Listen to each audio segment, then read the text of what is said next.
ঈদ মুবারক। স্বাগত জানাচ্ছি সিসিএন আজকের শিরোনামে। আপনাদের সাথে আছি আমি খায়রুল হাসান মনি। কক্সবাজারের আকাশে শাওয়াল মাসের চাঁদ দেখা গেছে। কাল ঈদ। ঈদের জামাতের জন্য প্রস্তুত কক্সবাজার কেন্দ্রীয় ঈদগাঁও ময়দান। জামাত সকাল 8টায় ও 9টায়। ঈদ উদযাপনে কক্সবাজারে স্বরাষ্ট্রমন্ত্রী সালাউদ্দিন আহমেদ। পেকুয়াই নিজ গ্রামে আদায় করবেন ঈদের নামাজ। ঈদের শেষ কেনাকাটায় ব্যস্ত সকল শ্রেণী পেশার মানুষ। পেকুয়ায় গৃহবধূর মরদেহ উদ্ধার। স্ত্রীকে হত্যা করে স্বামী পালানোর অভিযোগ নিহতের পিতার।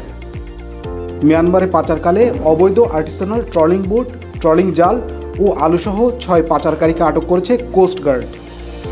সবশেষে সকলকে সিসিএন পরিবারের পক্ষ থেকে জানাচ্ছি ঈদের শুভেচ্ছা। সকলেই ভালো থাকুন, সুস্থ থাকুন।